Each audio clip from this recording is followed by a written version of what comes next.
வணக்கங்க.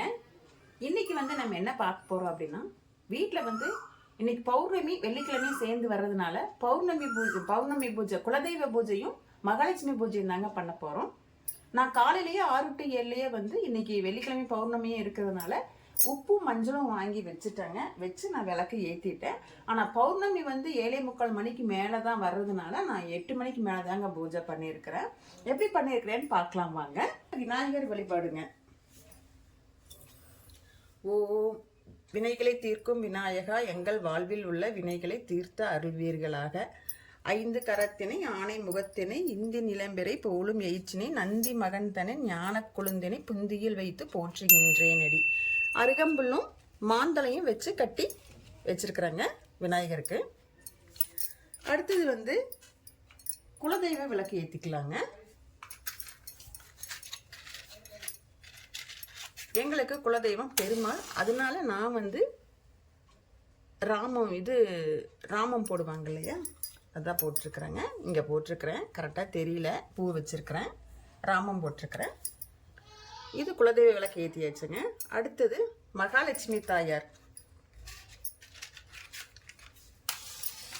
மகாலட்சுமி தாயாருக்குங்க விளக்கு ஏற்றியாச்சு. இப்போ குத்து விளக்கு ஏற்றுறேங்க.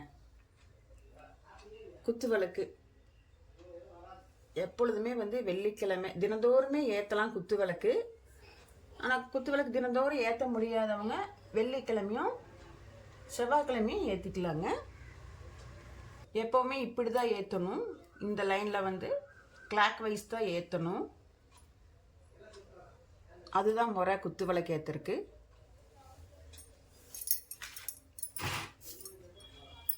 இப்போ எல்லாத்துக்குமே விநாயகருக்கு, குலதெய்வத்துக்கு, மகாலட்சுமி தாயாருக்கு குத்து விளக்கு ஏற்றினோம்னா நம்ம அதில் எத்தனை பேர் இருக்கிறாங்கன்னு ஏற்கனவே தெரியும் உங்களுக்கு.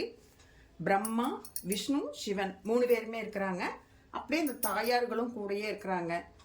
பார்வதி, லக்ஷ்மி, சரஸ்வதி தாய் எல்லாருமே இருக்கிறாங்க. எல்லாத்தையுமே நம்ம வழிபாடு பண்ணதுக்கு நமக்கு அவ்வளோ சமமான ஒரு இது கிடைக்கும், வழிபாடு பண்ணுற பலன் கிடைக்கும்.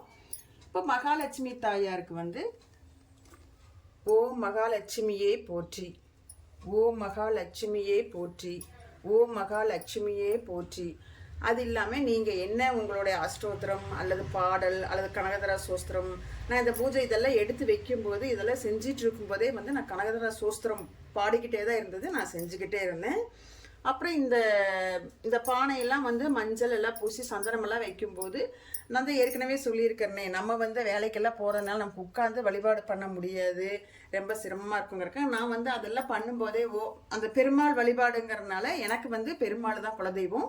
ஓம் நமோ நாராயணாய நமக அப்படியே நான் சொல்லிக்குவேன். நான் இது ஏற்கனவே எப்போ தடவை எனக்கு யாரோ சொல்லி கொடுத்தது நான் அப்படியே ஃபாலோ பண்ணிக்கிறேன். அதே மாதிரி மகாலட்சுமி தாயாரை நான் ரெடி பண்ணும்போதும் மகாலட்சுமி தாயே போற்றி, கஜலட்சுமி தாயே போற்றி, தனலட்சுமி தாயே போற்றி, வீரலட்சுமி தாயே போற்றி, கஜலட்சுமியே போற்றி, தானியலட்சுமியே போற்றி, சந்தான லட்சுமியே போற்றி, சுபலட்சுமியே போற்றி, ஜெயலட்சுமியே போற்றி. இந்த மாதிரி நான் மகாலட்சுமி போற்றி சொல்லிக்கிட்டே நான் அந்த வேலையில செஞ்சுக்குவேன். ஏன்னா நம்ம எத்தனை தடவை சொல்றோங்கிறது நமக்கு தெரியாது. அந்த வேலை செய்யும்போது நாம அப்படியே சொல்லிக்கிட்டே செஞ்சிட்டு இருந்தோம்னா நம்ம மனசு அதுலயே அந்த பூஜையிலேயே மனசு லயப்படும். நமக்கும் ஒரு அமைதியான ஒரு மன நிம்மதியான வழிபாடு பண்ணதுக்கு உண்டான நிம்மதியான ஒரு இது பிராப்தம் கிடைக்குங்க. இப்படி தாங்க நான் குலதெய்வ வழிபாடு, மகாலட்சுமி வழிபாடு பண்ணியிருக்கிறேங்க. நீங்களும் இந்த மாதிரி பண்ணுவீங்களா அப்படின்னு சொல்லி எனக்கு கமெண்டில் சொல்லுங்கள். அப்புறம் இன்றைக்கி துளசி தீர்த்தம் வச்சுருக்கிறேன் பெருமாளுக்காக. ஒரு நெய்வேத்தியம் போட்டிருக்கிறேங்க. நெய் ஊற்றி விளக்கேற்றிருக்கிறேன். எப்போ போல் பச்சை கற்பூரம், ஏலக்காய், கிராம்பு எல்லாமே வச்சுருக்குறேங்க. கொஞ்சம் பொங்கல் வச்ச வீட்டில் அதைவே எடுத்து நான் நெய்வேத்தியமாக வச்சுட்டேங்க. இவ்வளோதாங்க, எளிமையாக பண்ணியாச்சுங்க குலதெய்வ வழிபாடு. மாதம் பௌர்ணமி அன்னைக்கு நீங்கள் குலதெய்வ வழிபாடு பண்ணுங்கங்க. உங்களுக்கு குடும்பம் தழைச்சு வரும். அப்புறம் இன்னைக்கு நீங்கள் குலதெய்வ வழிபாடு பண்ணுற அன்னைக்கு அதே பௌர்ணமி அன்னைக்கு பண்ணும்போது நீங்கள் அன்னதானம் யாராவது ஒருத்தர் 2 பேர்த்துக்கு ஏதாவது வாங்கி கொடுத்துருங்க. அது ரொம்ப ரொம்ப ரொம்ப ரொம்ப நமக்கு, நம்ம குழந்தைகளுக்கும் நல்லது, நமக்கும் நல்லது. நம்ம வாழ்க்கையை நம்மளை அடுத்த கட்டத்துக்கு கொண்டு போவோங்க. நமக்கு வறுமையிலிருந்து செல்வ செழிப்பு ஏற்படுத்துறதுக்கு நல்ல ஒரு பலன் கிடைக்கும். சரிங்களா? பாட்டு ஒன்று பாடுவாங்க அபிராமி அந்தாதியில். தனம் தரும் கல்வி தரும் ஒரு நாளும் தளர்வறியா மனம் தரும் தெய்வ வடிவம் தரும் நெஞ்சில் வஞ்சமில்லா இனம் தரும் நல்லெண்ண எல்லாம் தரும் அன்பர் என்பவருக்கே கணம் தரும் பூங்குழலால் லட்சுமி அம்மாள் கடை கண்களே. ஏன்னா அதில் வந்து அபிராமி அம்மா கடை கண்களே வரும், இதில் லட்சுமி தாயே கடை கண்களேன்னு சொல்லியிருக்கிறேன். ஏற்கனவே தேச மங்கையர்கரசி அம்மா சொல்லியிருக்கிறாங்க, நீங்கள் எந்த இடத்துல எந்த சாமிக்கு இந்த பாட்டை படிக்கிறீங்களோ அந்த இடத்துல அபிராமி அம்மாவுக்கு பதில் நீங்கள் அந்த தாயார் பேரை யூஸ் பண்ணி பயன்படுத்திக்கோங்கன்னு சொல்லியிருக்கிறாங்க. அதனால் நான் லட்சுமி தாயாரே அப்படின்னு சொல்லியிருக்கிறேன். சரிங்களா? சாம்பிராணி புகை போடணுங்க. அப்போ தாங்க வீட்டில் இருக்கிற துர்சக்திகள்லாம் விலகி நமக்கு நல்ல பாசிட்டிவ் எனர்ஜி கிடைக்குங்க. குத்து விளக்கு ஏற்றியாச்சுனாலே சாம்பிராணி புகை போட சொல்கிறாங்கங்க. குத்து விளக்கு ஏற்றும் போது கண்டிப்பாக சாம்பிராணி புகை போடணும் அப்படின்னு சொல்கிறாங்க. சும்மாவே நீங்கள் சாம்பிராணி புகை உங்களால் முடிஞ்ச நேரமெல்லாம் நீங்கள் போட்டுக்கலாம். தினமுமே போடணுங்க.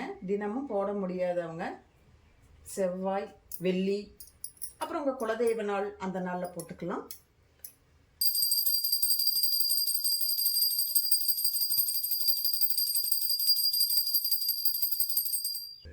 நெய்வேத்தியம் காமிச்சாச்சு. இப்படி தாங்க குலதெய்வ வழிபாடுங்க. ரொம்ப ஈஸியாக பண்ணிக்கலாங்க. நீங்களும் உங்கள் வீட்டில் இந்த மாதிரி வழிபாடு பண்ணி குலதெய்வத்தோட அருளை பெறணும்னு சொல்லி நான் உங்களுக்காக நானும் வேண்டிக்கிறேங்க. சரிங்களா? இந்த வீடியோ உங்களுக்கெல்லாம் வந்து கண்டிப்பாக பயனுள்ளதாக இருக்கும் அப்படின்னு சொல்லி நான் நம்புகிறேன். இந்த வீடியோ பிடிச்சிருந்ததுன்னா எனக்கு ஒரு லைக் பண்ணுங்கள். ஏதாவது சொல்லணும்னா கமெண்ட் பண்ணி சொல்லுங்கள். அப்படியே என்னோட சேனலை கௌரிஸ்கோம் அப்படிங்கிற சேனலை சப்ஸ்கிரைப் பண்ணிட்டு பாருங்கள். அப்போ தான் நான் போடுற வீடியோ உங்களுக்கு கரெக்டாக வந்து சரிங்களா? நன்றி, வணக்கம். நான் உங்களை அடுத்த வீடியோ நான்